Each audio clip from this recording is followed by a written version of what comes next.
Ndabasuhuje banyarwandakazi nje kubaha ubutumwa bugufi mbumaranye iminsi ariko numvise mpatwa kubutanga muri iki gihe maze igihe numva ameze nkaho nyine mfite umwenda Imana.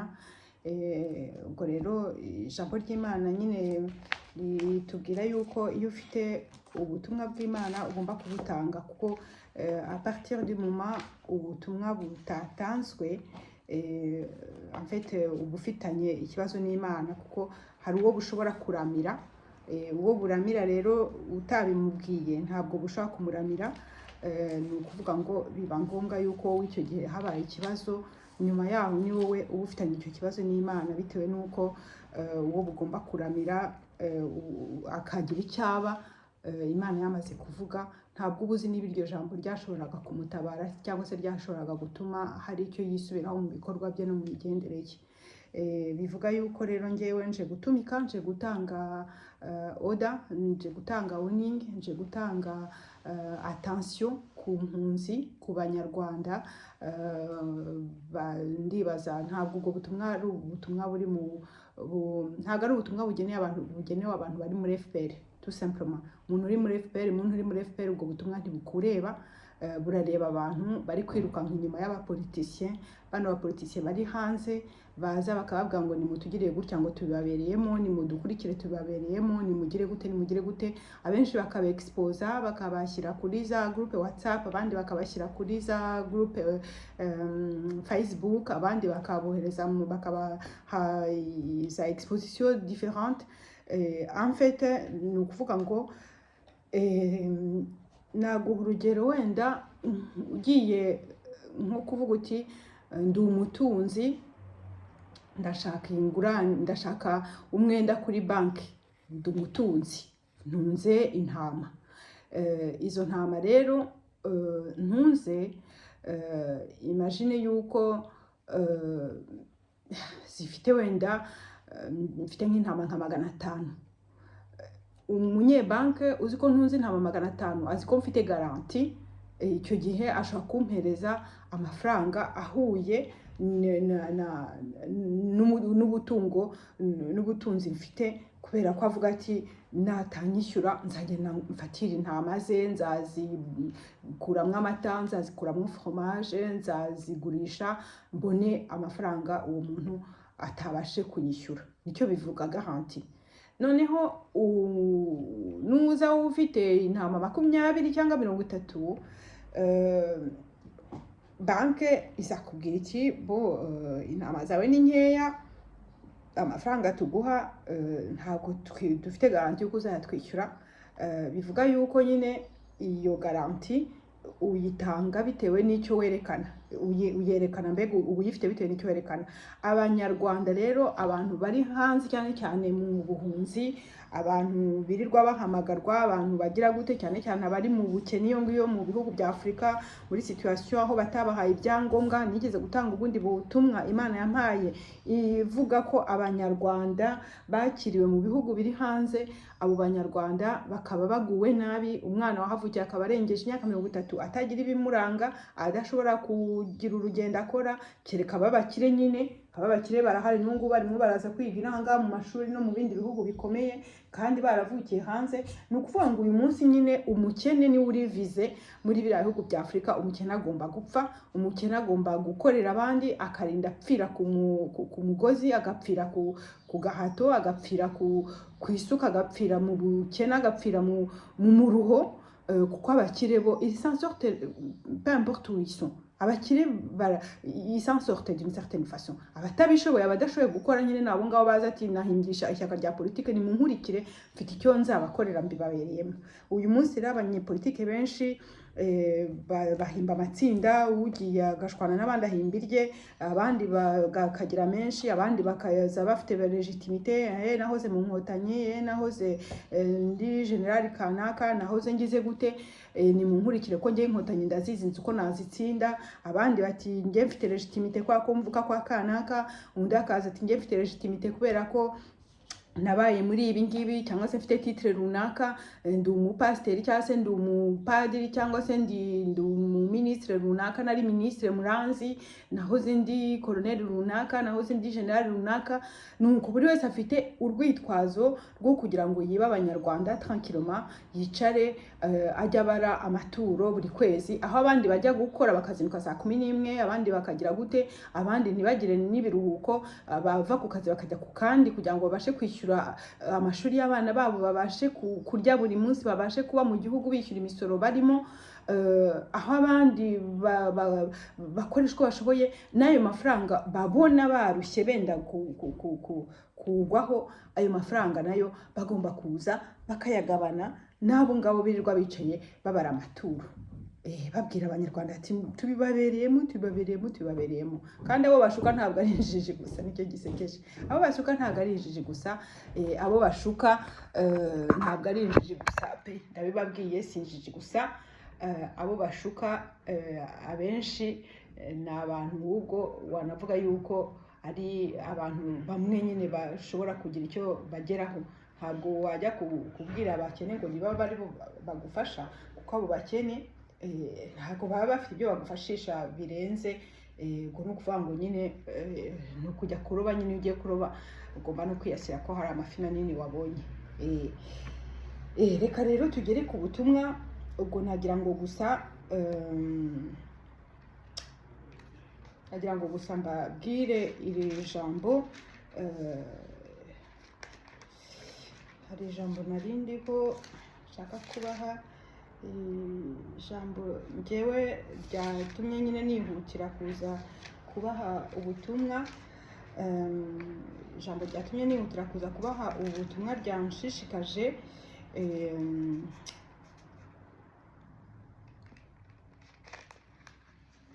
Kandi shake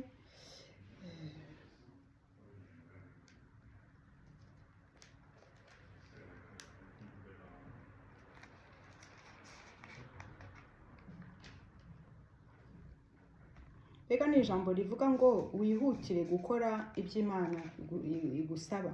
Wihutire gukora ibyo Imana igusaba, ubyihutishe, kubera yuko niba Imana ikubwiye ngo kora ibingibi. Muri Age, umuhanuzi Age, ijambo rivuga nyine ngo ihutira gukora ibyo Imana igusaba, kubera yuko nuramuka wagombaga kuburira umuntu ugatinda hakagira ikibi kimubaho, bivuga yuko ubwo wowe nawe icyo kibi ugifitemo uruhare, bitewe nuko mu gihe wakagombye kumuburira, niba utamubwiye ibyo ugomba kumubwira hakagira ikimubaho, ayo maraso nyine azakubarwaho. Nuko ubwo rero iryo jambo nicyo rivuga, niryo jambo nabonye rimpatira kugira ngo ntange ubwo butumwa. Ariko ubutumwa nabuhawe, ikintu Imana yambwiye gituma nshaka kubabwira ibi byose, njye ntabwo ari ijambo riri muri Bibiliya, ni ijambo Imana yambwiye. Irambwira ngo, ijambo naryumvise vraiment mu Gifaransa, ijambo rivuga ngo je suis saint. Ngo abantu bakurikiranye abanyepolitiki bababwira ngo muze tujyane dukora ibi n'ibi, mujye mubanza mwitegereze ibyo barimo gukora. Ngo nubona icyaha ukabona iki, ngo je suis saint, ngo nta cyaha ntorera na kimwe. Ntabwo icyaha nshobora kugitorera kubera ko wagikoze afite icyo arusha abandi. Ntabwo, ngo Imana irambwira ngo natanze umwana wanjye Yesu Kristo, ngo natanze umwana wanjye Yesu Kristo kugira ngo apfire abanyabyaha. Nimbabona banyuze mu maraso ya Yesu Kristo, nzabone abo bantu bejejwe. Mutanga nk'igitambo kizima, mutanga nk'igitambo kinezeza. Ngo kubera ko nari ndambiwe amaraso y'ibimasa, ndambiwe amaraso y'inuma, ndambiwe amaraso y'intama, ndambiwe amaraso y'ihene, ndambiwe amaraso y'inyamaswa iyo ari yo yose. Mu isezerano rya kera niko byari bimeze. Abantu bajyaga kwiyeza bakajya gusabira umugisha imiryango yabo, bagatanga ibitambo, bakica inyamaswa kugira ngo ayo maraso nyine abe ariyo mbega imana yakiriramwo kwihana kwabo, ibababarire, yibagirwe ibyaha byabo, yiye kubarimbura, ye kubakorera, kubahanira ibibi byabo. Imana irambwira ngo je suis saint, ngo icyaha uwo ari we wese wagikora, ntabwo icyaha kingeraho, ntabwo icyaha kigera hera hanjye, ntabwo nta muntu n'umwe ushobora gukora icyaha ngo icyo cyaha nkibone neza. Umunyabyaha utihanye cyangwa se umuntu ubabwira ngo muze mukurikire, mujye mubanza mwitegereza ibikorwa by'uwo muntu, nimusanga harimo ikibi, nimusanga harimo ikintu mushobora kunenga, nimusanga harimo ikintu kidahwitse, biravuga ko Imana iri kubwira abantu bazi ubwenge, nimusanga harimo ikintu kidahwitse, ugasanga harimo ikintu kidahwitse, mbabarire ndimo ndashaka ukuntu Elisa, peux-tu m'amener un livre s'il te plaît?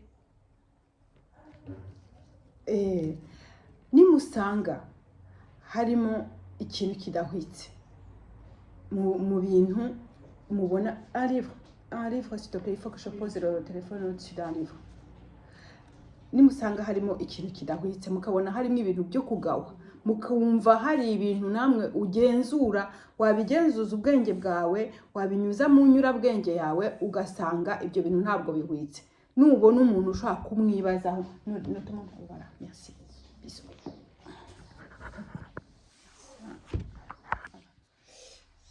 Voilà, c'est bon, un petit peu. Voilà, nubona rero umuntu ushobora kumwibazaho, ukabona umuntu hari ibintu arimo nawe udasobanukiwe, nta bitangaza birimo, nta bundi bwenge burimo abaguhishe, ahubwo ibyo bintu ntabwo biba bihwitse. Bivuga ngo umuntu ukubwira ngo nkurikira, ujye nawe ubanza urebe uwakurikiye uwo ari we. Ijambo ry'Imana riratubwira ngo havumwe uwiringira umwana w'umuntu. Ni wiringira Imana ugasenga, Imana izajya iguhishurira niba ibintu ugiye kujyamo ari ibintu bizaguteza ikibazo, cyangwa se ari ibintu bitazaguteza ikibazo, cyangwa se ari ibintu bifite aho byerekera. Ntabwo ngiye ndi muri politike, ntabwo nje kubabwira ibya politike ngo mbabwire ibyo mukora cyangwa se ibyo mutagomba gukora. Gusa Imana yavuze yuko abantu mugomba kwitonda, mugomba kwitondera abanyapolitike mukurikiye, mugomba kwitondera ibintu bari kubajyanamo, aho bari kujya kwandikisha amazina yabo kugira ngo berekane ko bafite intama nyinshi, babahe garanti cyangwa se babéchange contre les faveurs, contre les accords, contre d'autres choses que je ne sais pas.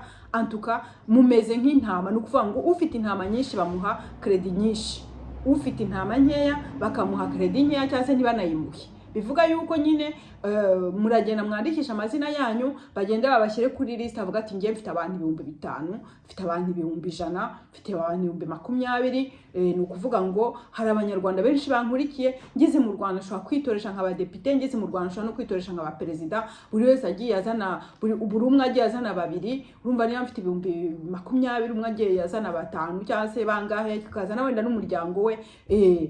Abenshi rero ni ukuvuga ngo mfite intama nyinshi, mume credit nyinshi, ndabajyana mbageze kwa kana kandi abajyana mbageze hanaha. Nuko nguko abantu bameze. Ariko Imana iravuga ngo kubera iki mwibagiwe ko ndi Imana yanyu, kubera iki mwibaza yuko ibiri kubabaho ari aho muri, ari aho ngaho mu mashyamba cyangwa se n'ahandi hose mu bihugu aho muri mu mwangara, kuki mutarebera ku Isirayeli, kuki mutarebera ku byabaye ku Bayisirayeli? Igihe cyose Imana iravuga ngo nimungarukira, nimwihana mukava mu nzira mbi zanyu, mukangarukira mugashaka Imana, Imana ntabwo izabura kubereka aho mugomba kunyura, Imana ntabwo izabura kubatabara. Ariko ikibi cy'abanyarwanda bakurikiye abantu, yewe ngaho bakurikiye kanaka, yewe ngaho bakurikiye kanaka, nta n'umwe ureba ku Mana, ahubwo buri wese arumva umuntu uzamutse cyangwa se akumva umuntu uvuze cyangwa se akareba umuntu afunguye YouTube, ati uyu nguyu niwe dukurikiye, uyu nguyu niwe uzatumarira. Ariko ni ukuvuga ngo igihano ntabwo kirangira iyo uwagihanwe atamenye impamvu yahanwe ngo abanze yisubireho, cyangwa se abanze agere igihe cyo kuvuga ati okay, nibuke intuza histoire y'umwana w'ikirara. Umwana w'ikirara niba bavuga ikirara bavuga ikirara. Umwana w'ikirara arabwira se ati ndarambiwe kuba hano, ndambiwe gutegekwa nawe, ndambiwe mpereza umugabane wanjye nigendere. Se yarakize, afite abagaragu, afite abajagize gute, amuhereza umugabane we. Umwana aragenda, ibyo yamuhaye amaze kubidirapida mu buraya no mu nzoga no mu bipfuye amaso byose, mu biyobyabwenge byose, arangije ubukene buramwataka. Burya Umunyarwanda yaravuze ngo bakunda ukize. Noneho inshuti yari afite izo basangiye zamufashije kumiragura ibyase zimuvaho, ajya noneho inzara iramwica, ajya gushaka aho yabona akazi arakabura. Kubera iki? Ntabwo yari yarafashe wenda igihe cyo kuvatereka niga umwuga. Ise yarakize nyine, yari ari mu byase akomeye. Noneho igihe kigeze aza kugera ahantu yagiye gusaba akazi ko kujya agaburira ingurube, yita ku ngurube. Noneho n'ibiryo bagaburira ingurube bakamubuza kubiryaho iby'ingurube. Bigera ubwo igihe cyaratambutse, aricara, ijambo ry'Imana riravuga ngo ariyinira, yiyinjiramo muri we, aravuga ati kwa data, abagaragu ba data bafashwe neza kundusha, atakikora naramugomeye, noneho reka shaka ukuntu najyayo musabe ko umwe mu bagaragu ba data nibura nzajya ndya ibyo abagaragu ba data barya, nanyemerera akama ku kazi. Ubwo rero umwana agira gute? Yisubiraho, aragenda ajya imbere ya se, aramupfukamira, aramubwira ati data narakugomeye, singikwiye kwitwa umwana wawe. Ise amubonye arishima. Imana nayo ni ku mutima wayo umeze. Ariko Abanyarwanda ikibazo bafite nuko bakurikiye abantu, kuva iyi myaka yose bakurikiye abantu. Imyaka yose bakurikiye abantu, yewe hari abakurikiye abahozeho bwa mbere, bo kwa Habyarimana, hari abakurikiye Inkotanyi, hari abakurikiye aba n'aba. Ubu noneho intuza zabaye nyinshi cyane, buri wese nyine akurikira abo ashaka cyangwa se abo yumva bahuje ibitekerezo.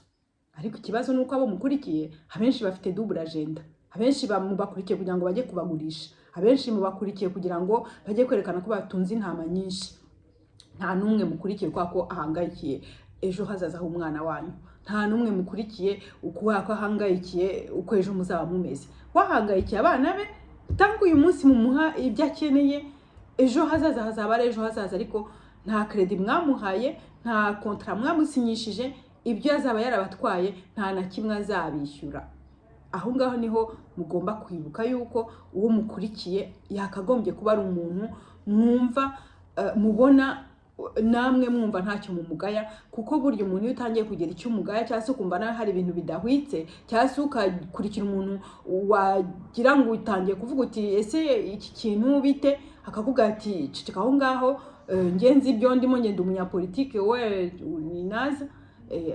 Icyo ni ikibazo gikomeye, ni ikibazo gikomeye. Imana iravuga ngo je suis saint, je suis saint. Umuntu muzakurikira nta muntu uzabajyana ngo abakuraho mwari muri abakuraho muri abasubize mu gihugu cyanyu.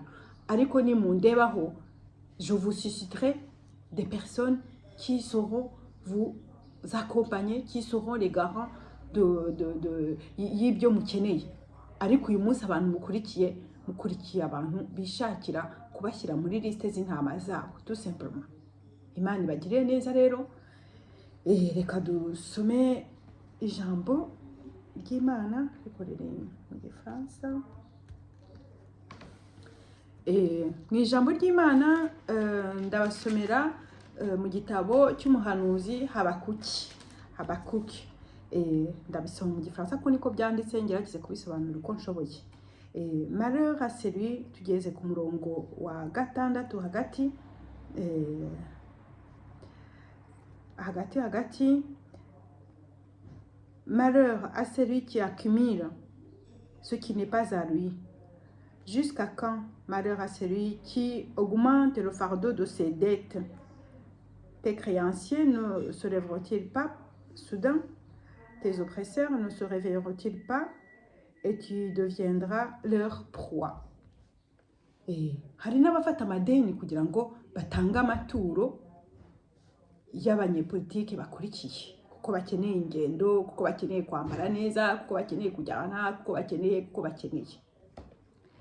Tugere ku murongo wa 9.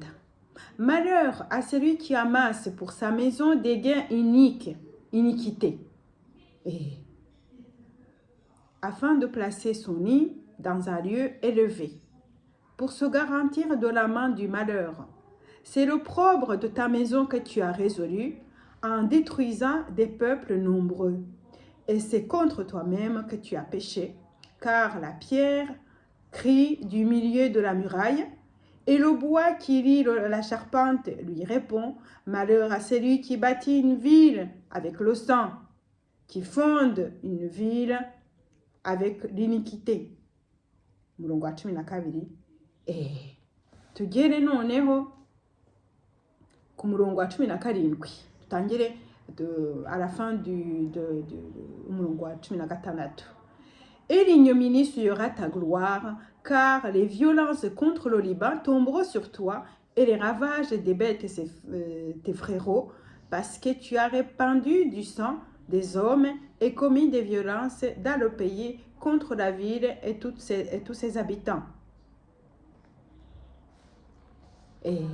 Ngo ibyago ngo havumwe ibyago ngo bizaba ku muntu mbega wakimira imitungo kandi akakimira imitungo ayikuye mu gahinda k'abandi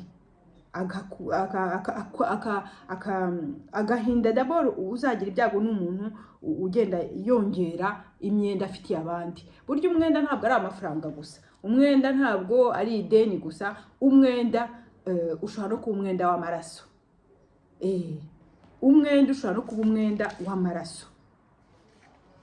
Umwenda w'amaraso, niba muzi icyo umwenda w'amaraso uvuga, muribuka amategeko ya Mose yavugaga ngo dent pour dent, œil pour œil. Umwenda w'amaraso byavugaga yuko nuvusha amaraso ugakura iryinyo bazagukura irindi, nukuramo umuntu ijisho bazagukuramo ijisho, ariko noneho baravuga ngo uwica umuntu nawe azicwa. Ayo mategeko rero hariho abavuga ngo turi mu isezerano rishya, ngo Yesu yaravuze ngo ntabwo naje gukuraho amategeko yahozeho, ngo naje kuyakompleta. Amategeko Imana yahaye Mose ntabwo ari amategeko yavuyeho kubera ko hajeho imbabazi, ahubwo Yesu yaje kugira ngo ayo mategeko akorwe mu buryo butunganyijwe neza. Yesu ntabwo yaje kuyakuraho. Bivuga ngo iki? N'uyu munsi mu bihugu bimwe na bimwe baracyafite iki? Muri za leta zimwe na zimwe, muri leta zunze ubumwe za Amerika baracyafite igihano cyo kwicwa. Hari ibindi bihugu bifite igihano cyo kwicwa, no mu Rwanda dayeri byigeze kubaho muri 1994 niba atari 1995 sinibuka. Bivuga iki? Ko umuntu urimo gukoresha amaraso y'abana ba rubanda kugira ngo azamure inzu ye. Nicyo hano bivuga ngo umuntu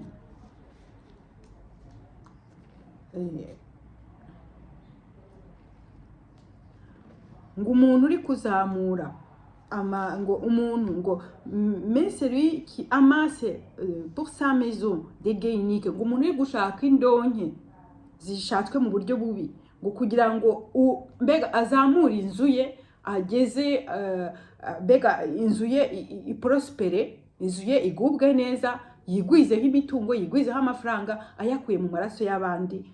Ayo ngayo ngo ni ubukire bw'amaraso arimo kwikururira, ni ubukire bwo kugubwa nabi arimo kwikururira, ni ubukire buzamugwa nabi kandi bukazanakurikira abamukomokaho.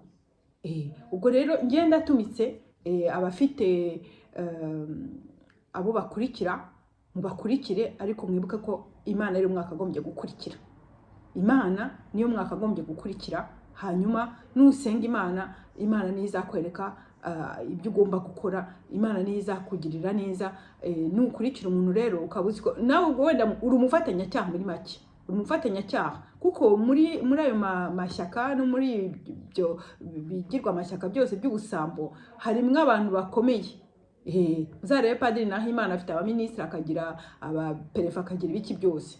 Buri wese afite dogere yopresa abamuri hasi. No mu Rwanda hari bamutwara se bone bakubita abaturage, ntabwo ari Kagame umanuka ngo ajye gukubita abaturage. Buri wese nyine afite abantu afite munsi ye yopresa. Usibye ko nyine l'oppression grandeur iza igasanga ubategeka kuri hejuru, ariko buri wese afite responsabilité à son niveau. Ni ukuvuga ngo niba wowe ufite responsibilities nizi muri parti politique ugomba kubanza kureba izo responsibility ufite icyo zimariye abantu. Ese urumva koko hari aho zijyana abantu, cyangwa se urabikora kubera ko wifitiye umwanya uvuga uti iri shyaka ntiritsinda hari icyo bizangezaho, ariko ukibagirwa aho uri kubikura, ukibagirwa amaraso uri kubikuramo. Ni akazi kanyu. Jyewe ubwo ndatumise, Imana itugirire neza. Cyokora nzi ko ntabwo ijambo ry'Imana risohokera ubusa, ntabwo Imana ivugira ubusa, naho mwaba muri 99 mutabyitaye ibyo ndi kuvuga, hazaboneka wenda umwe uzabyitaho. Ubwo muri make imyaka ibaye ingahe kuva 94 hari abasohotse mu gihugu, hari mwasohotse nyuma, hari abagize gute, ariko uyu munsi se nta mashyaka se yamyabaho. Ibyo byose numva ngo bya FDLR n'ibiki byose biri gushwanyuka no gusinya amasezerano n'iki byose, nta mashyaka se naho Imana amaze imyaka ingahe, cyangwa se izo za RNC zimaze imyaka ingahe. None se uyu munsi usibye abana banyu bapfuye, usibye imifuka yanyu yagabanutsemwe amafaranga mubigeze Imana itugirire neza. Ubwo buri wese nyine agomba gufata responsabilité ze.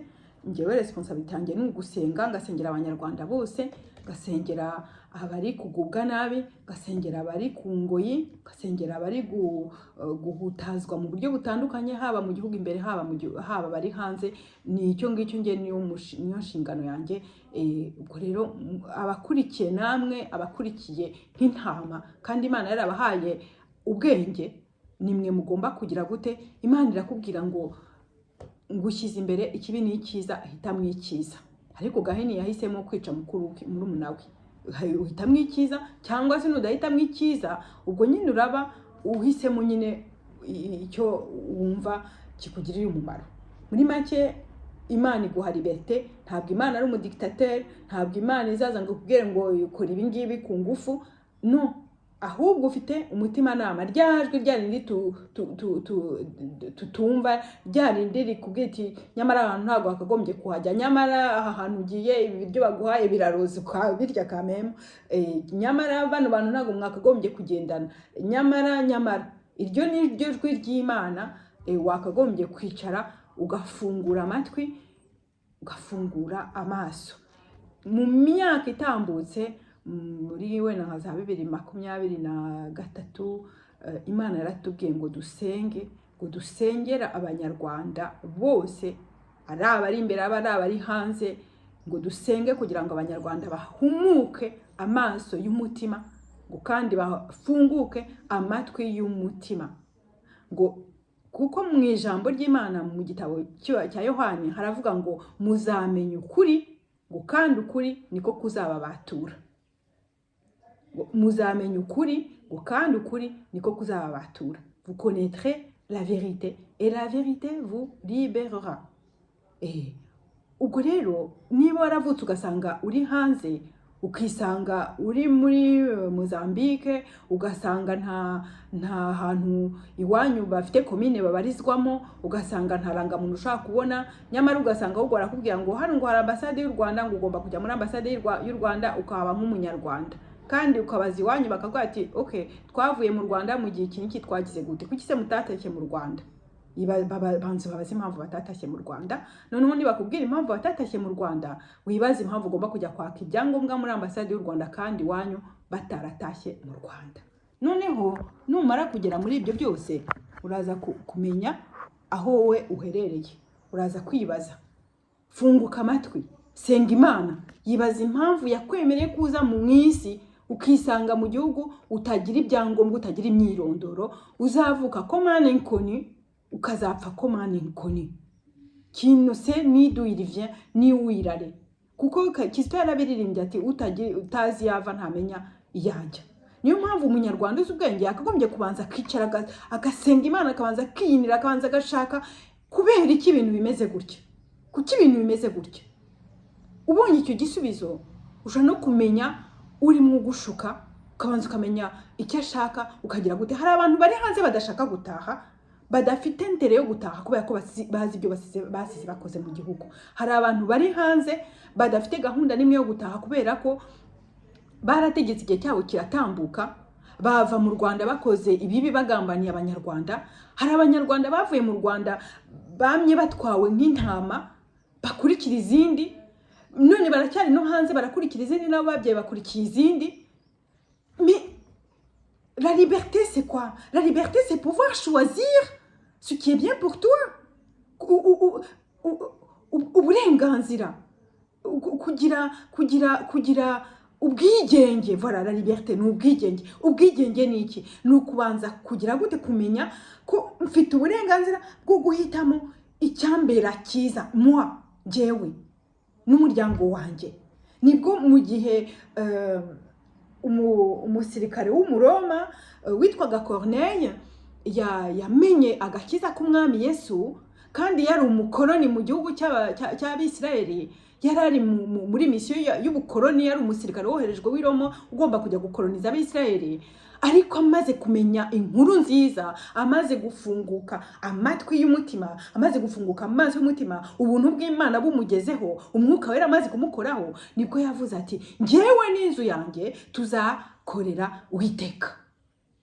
Ntabwo tuzakorera César, tuzakorera Uwiteka. Njyewe n'inzu yanjye, moi et ma maison nous servirons l'Éternel. Arabivuga kandi arabikora. Ni ukuvuga ngo la liberté ni ukuba wagira ubwo burenganzira bwo kuvuga uti ngiye mfite uburenganzira bwo gukora icyo numva cyambera cyiza, icyo numva cyaneza imbere, icyo numva cyagirira neza umwana wanjye. Ikibazo cy'Abanyarwanda ntabwo tuzi kureba kure, ntabwo bazi kureba kure Abanyarwanda. Sinzi, ntabwo ndi kuvuga bose, wenda ubwo umuntu avuga muri rusange, ariko niyo mpamvu bavuga nyine ngo il y a toujours des exceptions pour confirmer la règle. Abanyarwanda benshi ntabwo bazi kureba kure. Impamvu batazi kureba kure, ikibazo ni iki, nuko ndeba ibyanjye by'uyu munsi, ntinya kuba nagira icyo mba kuri uyu munsi, mfashe decision nziza, nkareba ingaruka z'uyu munsi, ariko nta munyarwanda uri kureba ejo. Uze Abanyarwanda bavuye mu Rwanda bakiriho ni bangahe ko bameze benshi nk'abo mu gihe cya Egypte na Mose, ko abenshi bashiriye mu butayu, hagataha abavukiye mu butayu. Abanyarwanda bakiriho ni bangahe? Abavuye mu Rwanda ari abasore, abenshi ntibamaze gusaza. Abavuye mu Rwanda bamaze gukura, benshi ntibamaze kwitaba Imana, abandi ntibamaze gusaza. Ariko buri wese arakireba, ntawe uvuga ati abantu bo muri Occident baturusha. Umuntu wo muri Occident areba ikizaba ku mwana we no ku buvivi bwe no ku buvivure bwe, ntabwo areba iby'uyu munsi. Niyo mpamvu iyo bibaye ngombwa ko afata decision, azifata atirebyeho, ahubwo azifata arebye kuri ejo hazaza. Uyu munsi rero Abanyarwanda benshi yirebaho akavuga ngo aho gupfa none nzapfa ejo. Muribuka Abanyarwanda hari dicto yavugaga gutyo mu Kinyarwanda. Umunyarwanda bavuga ngo aho gupfa none nzapfa ejo. Noneho narebe ko napfa ejo wenda azapfa umwana we yamubanjirije, cyangwa agapfa agafata decision izagira, agafata icyemezo kizagira ingaruka ndende mu hazaza, kubera ko atinya gupfa uyu munsi. Ariko n'ubundi umunyarwanda akavuga ngo kuvugisha ukuri ntabwo byica umutumirano. Niba ukurikiye umunyepolitiki ukaba wumva ari kukubeshya, ukaba wumva hari ibintu utumva, kuki ujya mu nzira utazi ikihagutegereje? Kuki ushobora kuvuga ngo ngiye mu nzira ntabwo nzi ikintegereje? Ntabwo umunyarwanda yavuze ngo inzira ntibwira umugenzi. Ariko se umuntu uri mu buhunzi nkawe akavuga ati genda ujye kuri konti yawe ujye wohereza virement automatique buri kwezi Kagoma, harya niko padiri yavuze, jye wohereza Kagoma 30 buri kwezi y'amayero, hanyuma ubwo nyine nzabacyura nimara kugira miliyoni. Ubuse miliyoni ko yatse akayibona muri hehe? Mwaratashye? Ukafata inzira gutyo utazi ikigutegereje, aho ujya ukiruka ugakomeza n'umuryango wawe ukahamagara mugakomeza, n'abana bawe bazapfa bagakomeza. Ariko ikindi nuko niba uri kumwe n'abantu bazi ko uyu munsi bafite ibyo bishinja, nyine ntabwo bafungura umunwa, ariko bakeneye kurya, kandi ntabwo bari baramenyereye gukora. Abenshi ntabwo bari baramenyereye gukora. Ubwo Kagame avuga ngo harabikorera amakarito, hari benshi bari bafite abayabikorerera bakarya, bakazabashyira ibirenge munsi y'ameza bakarya. Uyu munsi rero abo ngabo benshi bari bazi nyine gukoresha ururimi rwabo, bazi kubeshya Abanyarwanda, kuko Abanyarwanda babeshyeka. Nuko uyu munsi rero muri make hari abantu barakurikiye, ariko bagafenya gukurikira, ahubwo amfite ari uko bashaka kugira ngo mbega birinde gutekereza, birinde ko umuntu abarebaho ngo atekereze avuga ati kuki mukurikiye, bagakora comme si il suivait. Chérie, je suis en train de... Bah, tu peux passer dans le salon? Oui, je peux aller dans le... Bah, tu peux passer de l'autre côté. Enfin, voilà. Ni ukuvuga ngo hari abantu bakurikiye. Ubwo rero mu gukurikira ni ukwitonda. Imana iravuga ngo mwitondere abo mukurikiye, mwitondere abo mukurikiye, mwitondere abantu mukurikiye, mwitondere abantu mukurikiye, mwitondere abanyepolitiki uyu munsi mukurikiye. Ubwo ngiye ntanze ubuhamya, ubutumwa plutôt. Imana ibagirire neza.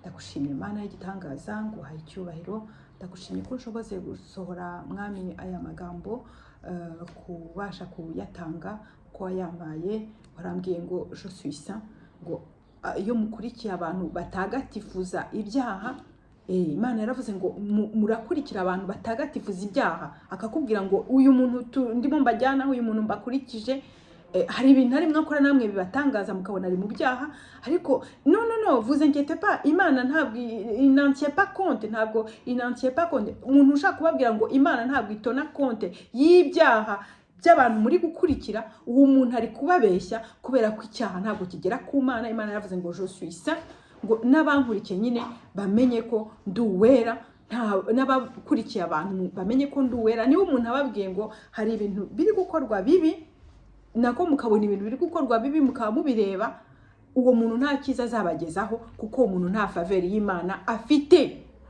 Umuntu uri gukora ibyaha nta faveri y'Imana afite.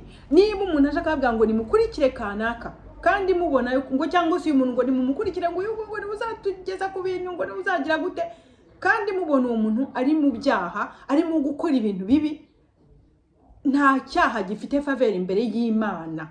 Nicyo ngicyo mugomba kumenya. Niba no mukurikiye umuntu urimo kubajyana ku munyabyaha, akavuga ngo uriya munyabyaha ngo uzatugira gute ngo kwa Imana iri kumwe nawe, ntabwo icyaha gihindura isura bitewe n'uwagikoze. Bibaye gutyo ntabwo Imana iba yaratanze umwana wayo Yesu Kristo ngo apfire ku musaraba. Byabaye ngombwa ko Yesu aza gupfira abanyabyaha kugira ngo amaraso ya Yesu abari yatweza yonyine atume tugaragara imbere y'Imana, atume tubasha kwegera Imana sans tache ni ride, kwejejwe dutunganyijwe n'amaraso ya Yesu Kristo. Umuntu rero uri mu byaha, umuntu uri kwica, umuntu uri kuyogoza abantu, umuntu uri kugira gute, ntabwo uwo muntu ari ufite faveri y'Imana yo kubacyura. N'umubajyanaho nawe arimo kubashuka, ariko inyungu zanyu mwe nawe ntizihuye, ntabwo zihuye, inyungu ntizihura. Uri kubashuka, uri kubajyana mu byaha, ababwiye ngo muragenda ngo muragenda ngo mujyane ngo mujye nguriya ngo niwe uzabacyura, nguriya ngo niwe uzabakuriraho Kagame, nguriya ngo niwe uzagira gute.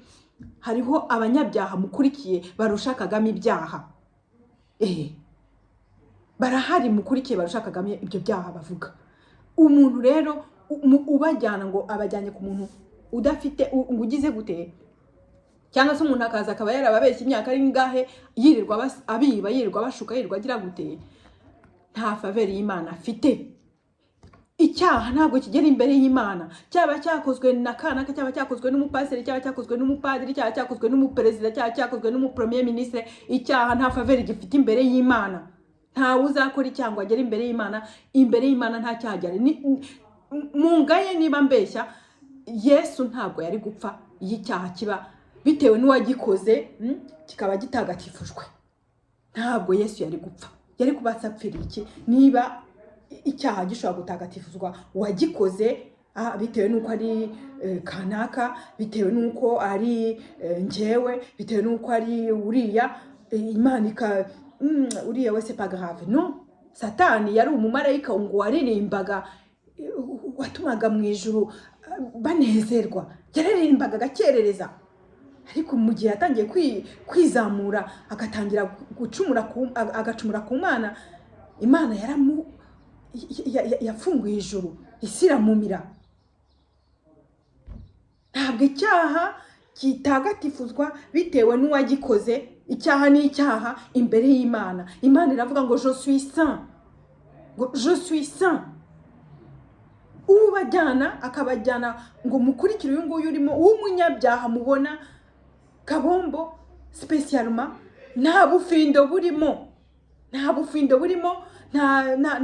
roho mutagatifu uri mu byaha, nta roho mutagatifu uri mu ntambara ziri kuba, nta roho mutagatifu uri mu bantu bari kwicwa, nta roho mutagatifu uri muri dare petite fille barimo kwicwa, nta roho mutagatifu urimo, nta approbation y'Imana irimo, ntayo. Uri kubakurikiza abanyabyaha, uri kubabwira ngo mukurikire niba mubishaka, ariko Imana yababwiye icyo ibitekerezaho. À vous de choisir. Hitamo. Imana yagushyize imbere ikibi n'ikiza, hitamo. Hagarara. Iyo uri mu nzira ukaba uvuga uti ndumva wenda nibeshya, geste ya mbere ugomba gukora ni ukubanza guhagarara. Stop. Numara guhagarara ubanze utekereze.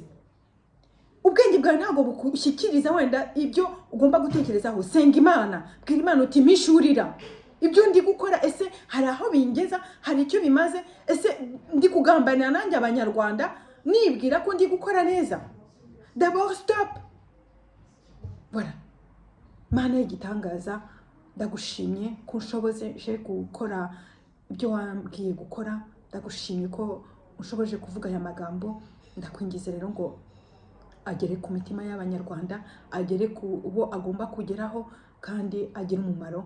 Ndagushimye rero ko uri Imana igira neza, ko wuzuye ubutware n'ubushobozi, kandi nongeye gusabira abanyarwanda aho bari hose Mana, ku imitima yabo igufungukire, amatwi yabo agufungukire Mana, kuko ari wowe wenyine uzatabara abanyarwanda. Kandi Mwami, ntabwo ukeneye ubwinshi, ahubwo ukeneye imitima yihannye, ukeneye imitima igukurikiye, ukeneye imitima yibwira yuko hari icyo ushobora kuyigezaho. Uri mu gahinda asenge, ubabaye asenge. Kandi gusenga si ngombwa kujya mu nsengero, nubwo insengero zafunzwe mu Rwanda nyinshi, ariko ijambo ryawe riratubwira, kandi niko wigeze kuntuma. Ijambo ryawe ritubwira ngo imibiri yacu ni insengero z'umwuka wera. Ninsenga naho naba ndi muri toilette, naho naba ndi mu rugendo, naho nasenga ntabumbuye akanwa, uri Imana izi condition zose. Ndibuka ko Abisirayeli bajyaga bongorerana kugira ngo bibuke aho baturuka, bibuke imyaka 100 itambutse. Hari hasigaye bake bakibuka aho baturuka, kuko babyongoreranaga, ko batari bafite uburenganzira bwo kubivuga ku mugaragaro,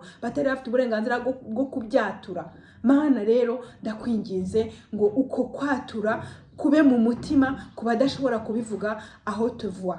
Uko kwatura kuboneke mu bugingo, uko kwatura kuboneke mu mitima y'abantu, maze Mwami, udashobora kwaturira umugabo we yature mu mutima we, udashobora kwaturira umwana we cyangwa se ngo yaturire umugore we yaturire mu mutima. Ariko Mwami, utabara abanyarwanda bakomeje kugenda bizenguruka nk'uko Abisirayeli bizengurutse imyaka 40 mu butayu, bakomeje kugenda bigomeka, bagakomeza kugenda batumva icyo umwuka abwira amatorero, bagakomeza kugenda batumva ibyo uri kubabwira, ahubwo bakajya muri pansha z'imitima yabo. Ndagushimye rero Mana, kuko ukiranuka muri byose, kandi ndagushimye kuri ahera, uri Umwami w'abami, nta wambaye ikamba ngo riruti ryawe, nta wabayeho ngo abe uwo gusengwa. Uri uwera kandi urakiranuka, uri hejuru ya byose. Tu es le roi des rois, tu es le seigneur des seigneurs, tu es l'éternel. Uri Imana iri hejuru ya byose, urakiranuka, wuzuye ubutware n'ubushobozi. Isi n'ijuru ngo rimwe amavi yose azagupfukamira, kandi abagukerenzaga abo bose bazagubwaho n'ishyano. Izina ryawe rishyirwe hejuru. Icyo nifuriza abanyarwanda si ukugubwaho n'ishyano, ari ababi n'abeza. Ntabwo mbifuriza kugubwaho n'ishyano, ahubwo ndabifuriza ko bumva icyo umwuka abwira amatorero. Izina ryawe rihimbazwe, mu izina ryawe Yesu Kristo, amen.